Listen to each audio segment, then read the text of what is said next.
anyone can steal a painting. Let's start the bidding at £5 million. All it takes is a bit of muscle.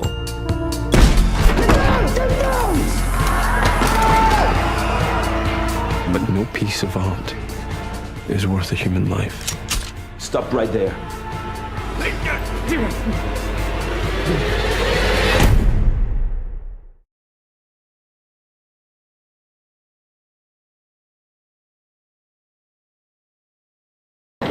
You think about the music the whole time, when you're preparing, when you're shooting, but most of all when you're editing.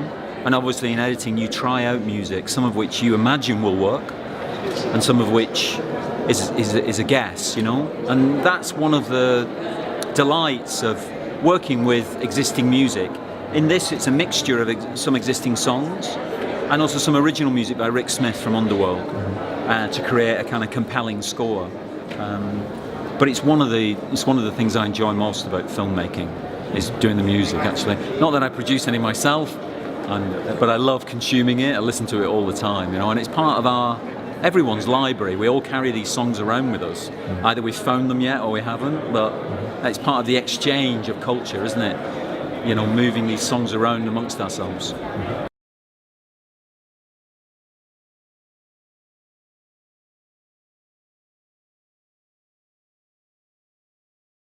Yeah, I think it's one of the pleasures of cinema is that sometimes you set challenges of audiences, particularly the question which is often too easily answered in American films, who to root for, who to sympathise with.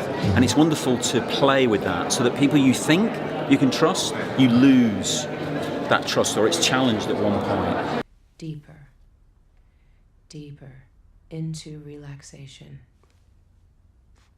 And you feel that perhaps you'll never want to get out. It's so safe here, so comfortable, so relaxed.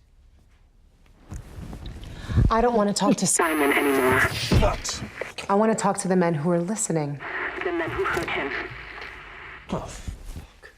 And so it's a puzzle for the characters themselves. They're in the same situation about quite who to trust and who not to trust, but also for the audience, you know. And if you hang in there through some of the complications of it, it's rewarding who you eventually should trust, I think.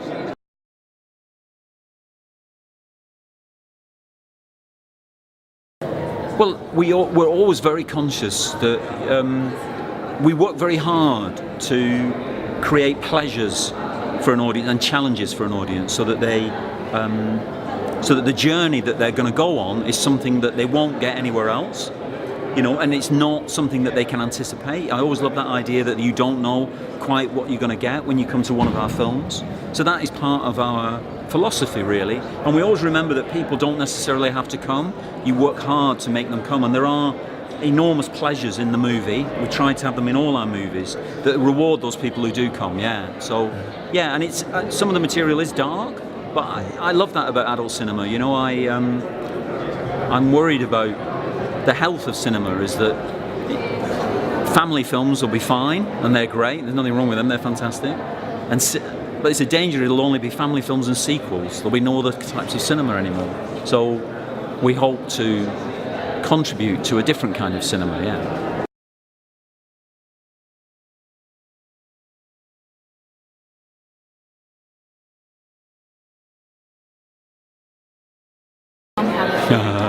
Well, film has control, absolute control, which is in the hands of the director, which you have all the time and you're shaping it constantly.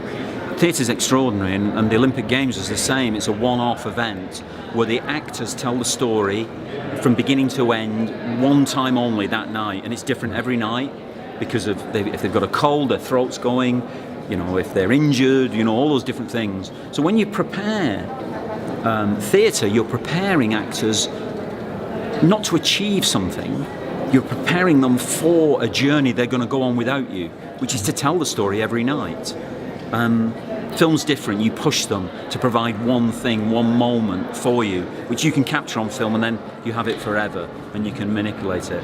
But they're wonderful areas to work in, and like you say, I try and make both of them very visual delights. You know, I'm a real believer in the visual side of our drama, you know, the what you do in theatre, television and film. Go part of your plan. Two of you planning it together. She put that there. It's not real. He wants the painting for himself. I don't believe that. Where is it? Why did you lie to me? Her memory is locked in a cage. And with enough force, the lock can be broken. Elizabeth, I have something to tell you. You ready?